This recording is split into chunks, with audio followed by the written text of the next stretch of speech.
मी माझ्या बायकोला दिवसातून बऱ्याच वेळा फोन करायचो, पण तिचा फोन बऱ्याचदा बंदच लागायचा.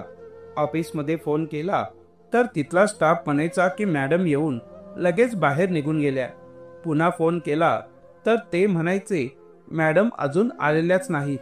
त्यामुळे एक दिवस मी माझ्या बायकोचा पाठलाग करायचे ठरवले आणि जे काही दृश्य समोर आले ते पाहून माझ्या पायाखालची जमीनच सरकली. कारण माझी बायको. माझं नाव सूरज आहे. मी एका कॉलेजमध्ये अकाउंटंट म्हणून काम करत होतो. माझं वय 26 वर्ष पूर्ण झाले होते. माझे बाबा लहान असतानाच हृदयविकाराने आम्हाला सोडून गेले होते. बाबा सोडून गेल्यानंतर सगळं घर आईने सांभाळलं. आई बँकेत जॉब करत होती आणि बाबांची पेन्शनही चालू होती. त्यामुळे पैशांची कमी कधीच भासली नाही. माझं शिक्षण पूर्ण झालं आणि मला कॉलेजमध्ये अकाउंटंटच्या जॉबची संधी मिळाली. सगळं काही व्यवस्थित चालू होतं. आई सुद्धा आता रिटायर झाली होती. मी दिसायला चांगला होतो आणि आईने लग्नाचा तगादा लावला होता. स्थळ बघायला सुरुवातही केली होती, पण मला साधी सरळ आणि सुंदर मुलगी हवी होती. कॉलेजमध्ये मला एक मुलगी रोज दिसायची. तिला बघताना प्रत्येकाला आवडेल अशी होती. ती अगदी साधी सरळ, खूपच सुंदर आणि खूप शांत होती. तिला कोणीही मित्रमैत्रिणी नव्हत्या. ती न चुकता वेळेवर कॉलेजमध्ये यायची आणि वेळेवर जायची. एकदा ती कॉलेजची फी भरण्यासाठी माझ्याकडे काउंटरवर आली होती. त्यावेळी फॉर्म भरताना मला तिचं नाव कळालं होतं. तिचं नाव राधिका होतं. मी तिला रोज पाहायचो, पण तिच्याशी बोलायची हिंमत होत नव्हती. तरीही मी तिच्याशी बोलण्याचा बऱ्याच वेळा प्रयत्न केला, पण ती जास्त कोणाशीच बोलायची नाही. मला ती बघता क्षणी खूप आवडली होती. मी मनाशी ठरवलं होतं की जर लग्न करीन तर याच मुलीशी करीन, कारण ती इतर मुलींपेक्षा वेगळी होती. ती तिचा अभ्यास आणि कॉलेज इतकंच काय ते तिचं जीवन होतं.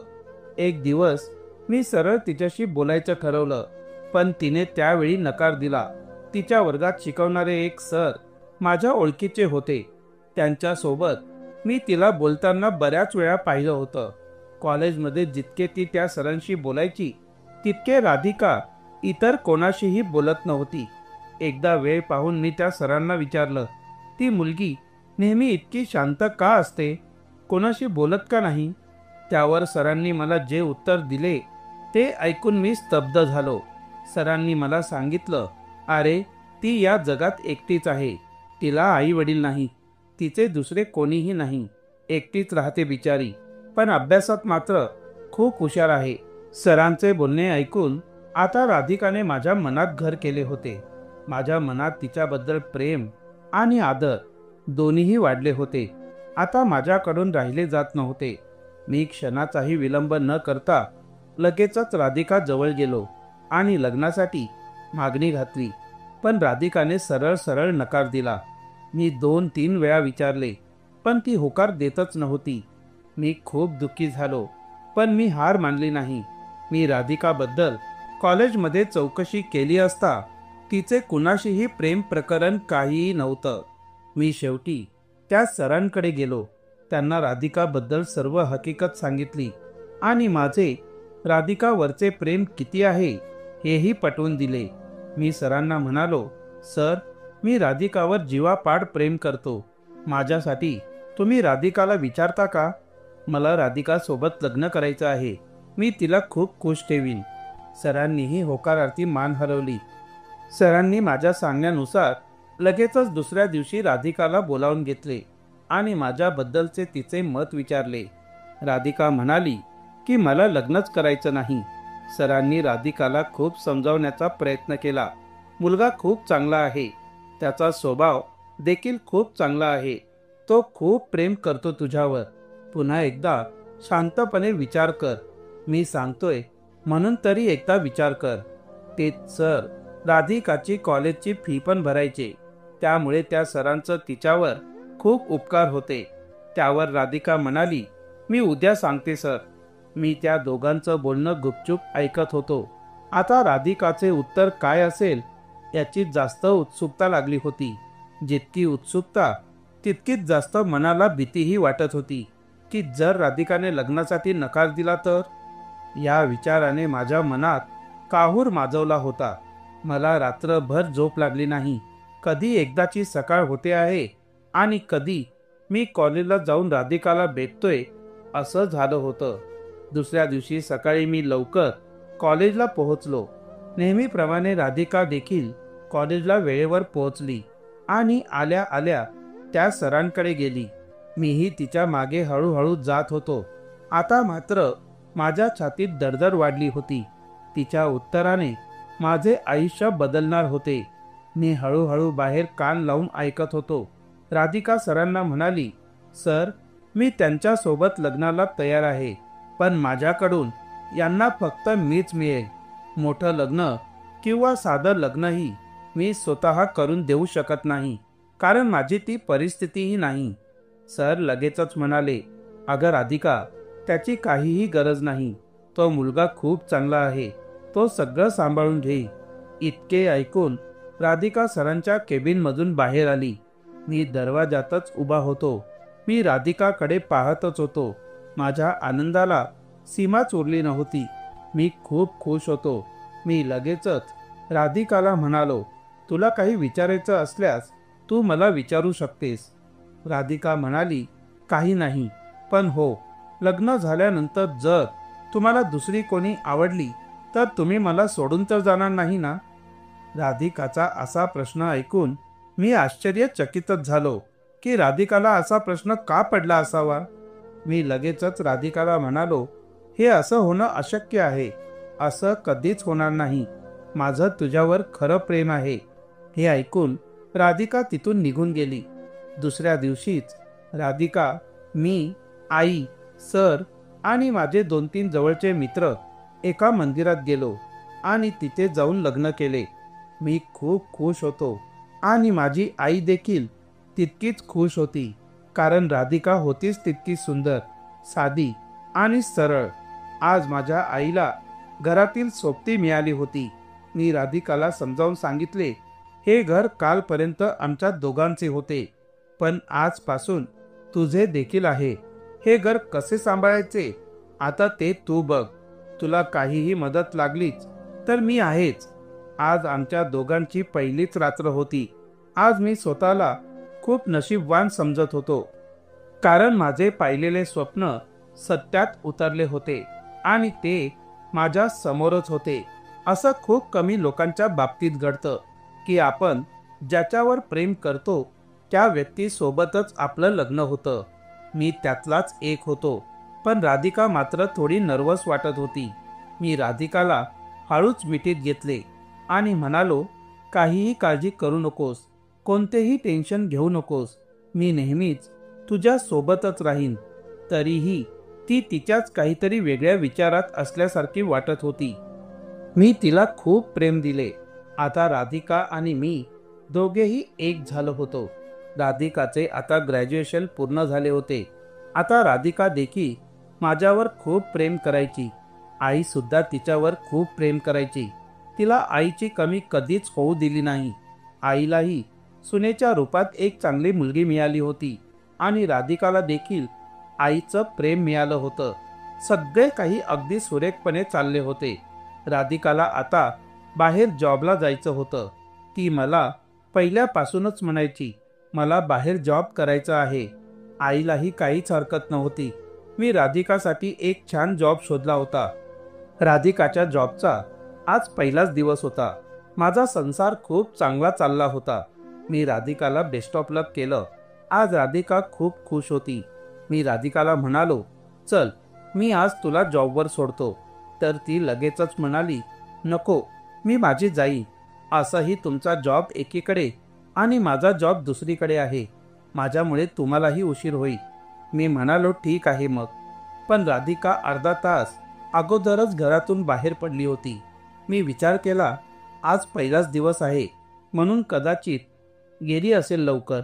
मीही कॉलेजला निघून गेलो. कॉलेज सुटल्यावर मी राधिकाला घ्यायला गेलो, पण राधिकाच्या ऑफिसमध्ये गेलो तर राधिका ऑफिसमध्ये नव्हती. मी तिथल्या ऑफिसमध्ये विचारले असता ते म्हणाले की मॅडम कधीच निघून गेल्या आहेत. मला वाटले होते की मी राधिकाला सरप्राईज करीन, पण तिथे जाऊन मी स्वतः सरप्राईज झालो. मी तिथून सरळ घरीच आलो आणि बघितलं तर राधिका घरीच नव्हती. मी आईला विचारले की राधिका आली नाही का अजून. आई म्हणाली राधिका आली होती, पण लगेच कुठेतरी बाहेर गेली.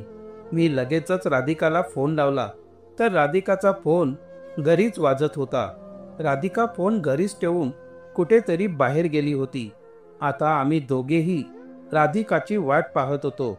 राधिका नक्की कुठे गेली असेल असे अनेक प्रश्न मनात येत होते आणि मला राधिकाची काळजी वाटत होती.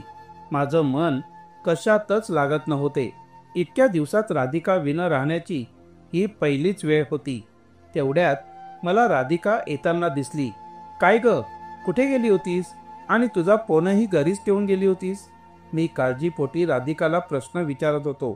तिने मला उत्तर दिलं, अहो घरामध्ये भाजीला काहीच नव्हतं म्हणून बाहेर गेले होते.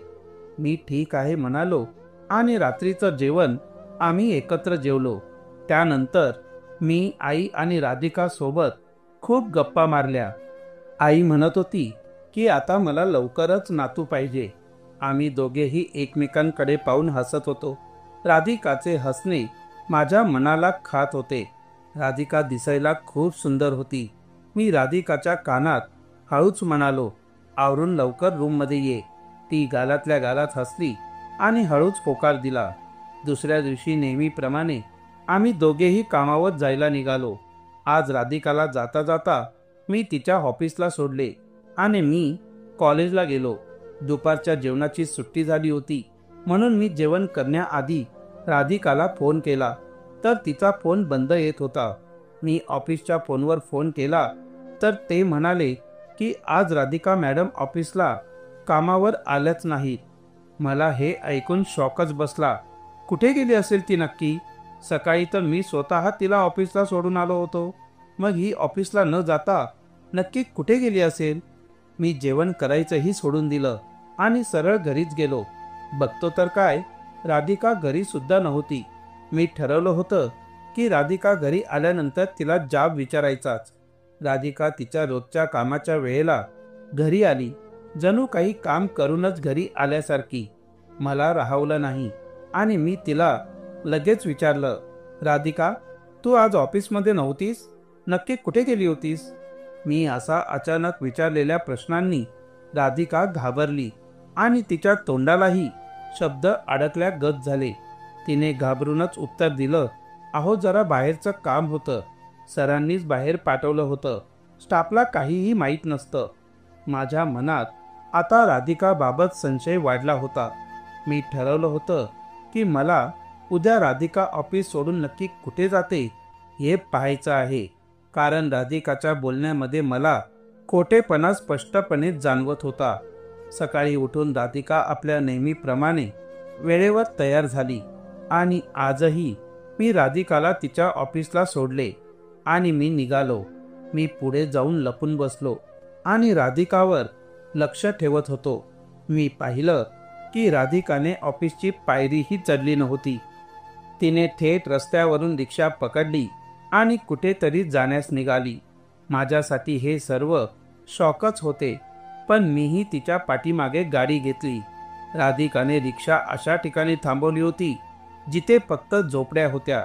मी तिच्या सर्व हरकतींवर लक्ष ठेवून उभा होतो. राधिकाने एक नजर इकडे तिकडे फिरवली आणि ती एका झोपडीत शिरली. मी सुद्धा हळूच त्या झोपडीच्या बाहेर जाऊन उभा राहिलो. पाहिलं तर एक वृद्ध बाई अंथरुणावर खेळून होती. ती खूप आजारी असल्यासारखी वाटत होती. राधिका तिला तिच्या हाताने पाणी पाजत होती आणि राधिका त्या बाईला म्हणाली, आई कसं वाटतं आहे आता तुला. तिचे हे शब्द ऐकून तर माझ्या पायाखालची जमीनच सरकली. राधिकाने एवढी मोठी गोष्ट माझ्यापासून लपवली होती. मला काहीच समजत नव्हते की हे नक्की काय सुरू आहे. मी ताबडतोब राधिका समोर गेलो आणि सरळ राधिकालाच विचारले, राधिका हे नक्की काय आहे. तू यांना आई कशी काय म्हणतेस. राधिका मला पाहून घाबरली आणि खूप रडू लागली. त्या बाईनेही मला पाहून मान खाली घातली आणि म्हणाल्या, बाळा, तू राधिकाला काहीही बोलू नकोस. यात राधिकाची काहीही चूक नाही. मी पुन्हा राधिकाला विचारलं, आता सांगशील का? राधिका म्हणाली की ही माझी आई आहे. हे ऐकून तर मला शॉकच बसला. मी म्हणालो, अगं मग लपवलंस का? तर राधिका सांगू लागली, कारण आमची ही अशी परिस्थिती आहे. कोणा मुलाचं स्थळ आलं तर पहिले आई वडील यांच्याविषयीच विचारायचे. मला वडील तर आहेत, पण ते आमच्या जवळ राहत नाहीत. त्यांनी स्वतःचं दुसरा संसार थाटलाय. माझ्या वडिलांना आईनंतर कोणीतरी दुसरीच बाई आवडत होती. ते मला आणि आईला सोडून निघून गेले आणि पुन्हा कधीच परत आले नाहीत. त्यांनी विचारपूस देखील केली नाही. पण आता आईला उठताही येत नाही. तिला ऑपरेशन करायला सांगितलं आहे. जेव्हा कधीही मला स्थळ यायचे तेव्हा मला नकारच येत होता. एकतर आमची परिस्थिती त्याला कारणीभूत होती आणि दुसरं महत्त्वाचं कारण होतं ते म्हणजे माझे बाबा, जे आमच्या जवळ राहत नव्हते. त्यामुळे आईने मला शपथ दिली होती की तुला जर कोणी लग्नाला विचारलं तर तू आई वडील नाहीत असेच सांगायचे. तू माझी अजिबात काळजी करू नकोस, मी माझी एकटी राहीन. राधिका म्हणाली, माझा जीव आईशिवाय राहत नव्हता, म्हणून मी तिला भेटायला इथे येत होते. आता मला कळाले होते की राधिकाने मला असा प्रश्न का केला होता की लग्न झाल्यावर तुम्हाला कोणी आवडली तर मला सोडून जाणार का? मी राधिकाला म्हणालो, अगं माझ्या मनात खूप वेगवेगळे विचार येत होते की राधिका नक्की कोणाला भेटायला जात असे. पण तसं काहीच नाही. राधिका, सगळे लोक सारखे नसतात ग. माझी आई जशी आहे माझ्यासाठी तशीच तुझी आई सुद्धा आहे. तुझ्या वडिलांच्या चुकीची शिक्षा तुझ्या आईला आणि तुला का? आपण यांना आपल्या घरी घेऊन जाऊयात. माझी आई आणि त्या राहतील एकत्र. माझी आई माझ्या शब्दाबाहेर जात नाही. राधिका म्हणाली, आई आमच्या घरी येतेस का? तिची आई नको म्हणत असतानाही आम्ही त्यांना घरी घेऊन आलो. राधिका माझ्या गळ्यात पडून रडू लागली आणि म्हणाली, खरंच तुम्ही खूप चांगले आहात. तर मित्रांनो, आशा करतो की आजची ही छोटीशी कथा तुम्हाला आवडली असेल. आवडली असल्यास चॅनलला सबस्क्राईब नक्की करा. धन्यवाद.